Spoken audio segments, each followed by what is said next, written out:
day and night.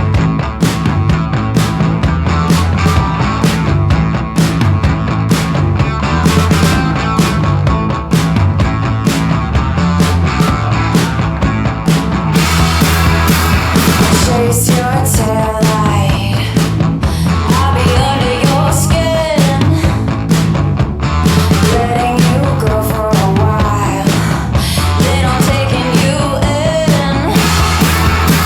Your fists like diamonds, a glimmer and punch.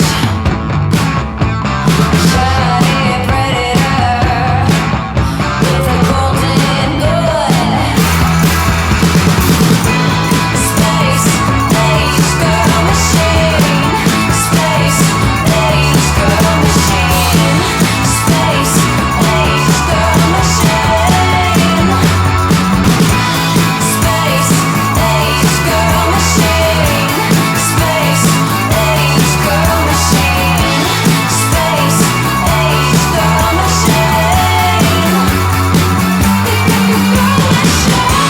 Space age girl machine.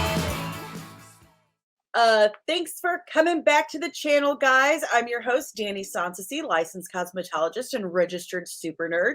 And this is Comics and Cosmetics, where normally I'm breaking down a character or a storyline while I'm doing my makeup at the same time while you nerds watch. But today I have a very special guest. I'm very, very excited to introduce Captain Shaw himself, Mr. Todd Stashwick. Hello, everybody. Hello. Oh my gosh, I'm fangirling right now. I've seen you on the originals, 12 Monkeys, American Horror Story, Supernatural. I don't need your help. You're one of those guys. Oh, and Enterprise back in 2004. Hold on. I have to mention the very first time I ever saw you. And when I saw it, your credits, I was like, shut up. Because it was like my very first obsession. Fashnik on Buffy the Vampire Slayer. Like cookies.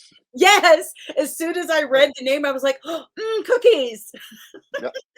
Yep, that's me. Awesome. And we can't forget the demon Voka on Angel. Oh, that's right. You're absolutely right. I have it written down like right here, and I just totally went. I'm gonna crow all my demon credits. Do it, because you became one of those guys that's in like every sci-fi anything. You know, like I know that guy. I mean, I know that you have a website called Nerd Circus. That's me. So you are a self-proclaimed nerd. I call myself a non-denominational nerd. I love it all. Sure. I don't take sides. Sure. Wars and Treks. I love it all.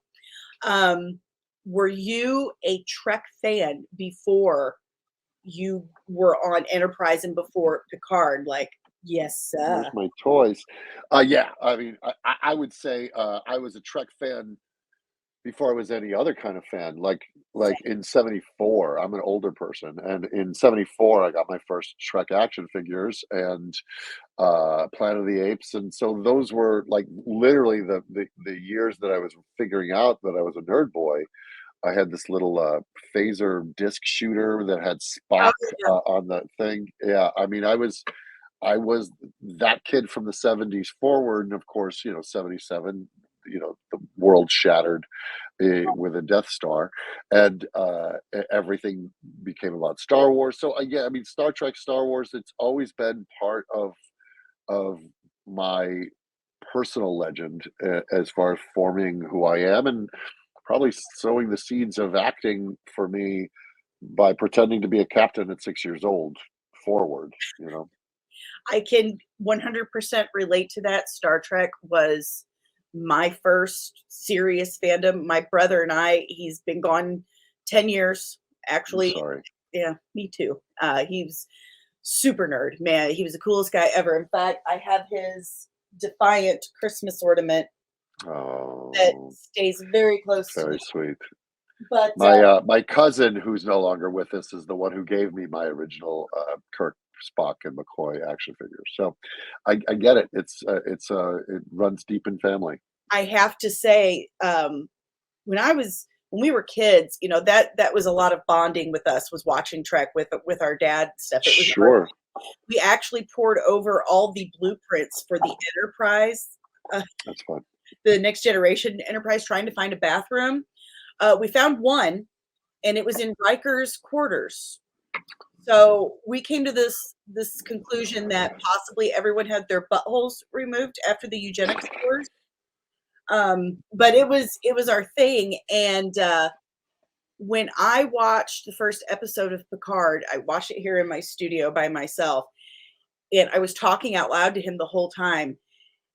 And it was so cool because, this sounds so weird, but Picard is, this season, definitely, most definitely, has felt more like Trek to me than anything else since the 1992. And I felt like it made me feel closer to him. That's amazing. And I know Yeah. your portrayal, we really like Deep Space Nine, and Captain Shaw reminds me a lot of Captain Sisko.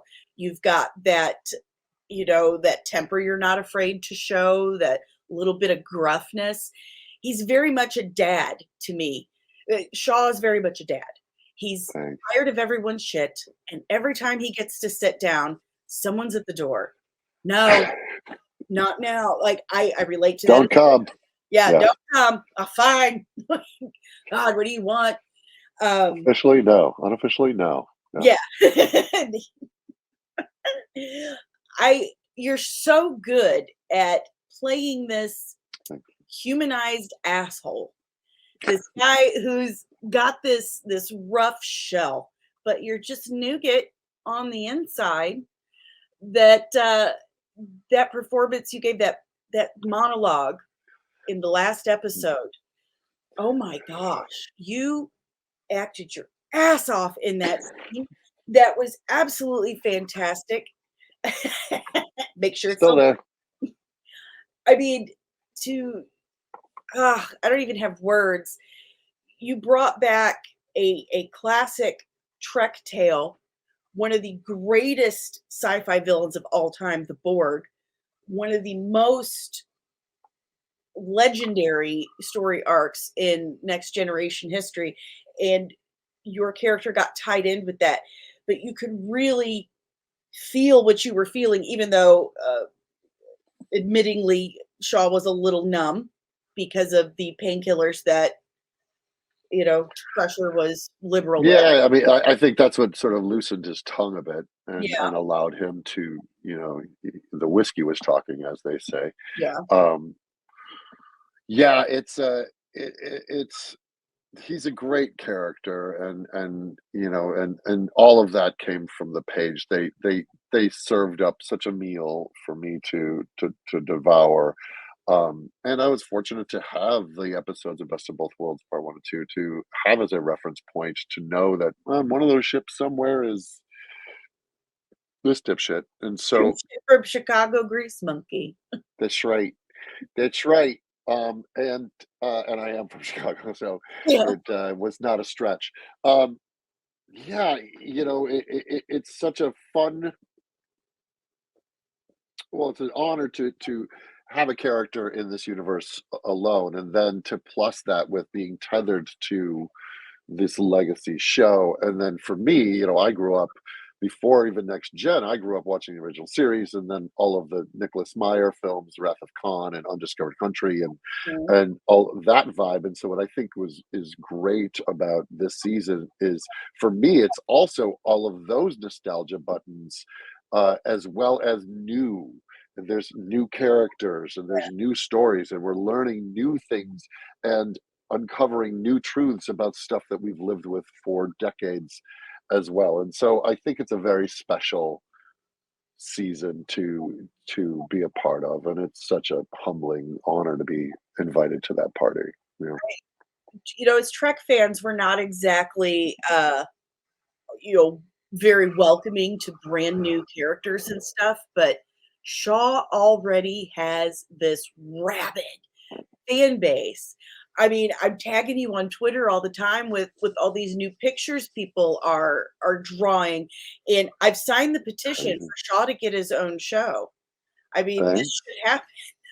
We need new, but we needed it to be Trek. And between you and the writers and Terry and you have absolutely nailed it. You've just Thank you. absolutely nailed it, and it means so much to me as a lifelong Trek fan to see this absolutely complex captain come out that entirely takes his responsibility to heart, that his sole mission on that Titan is to Yeah.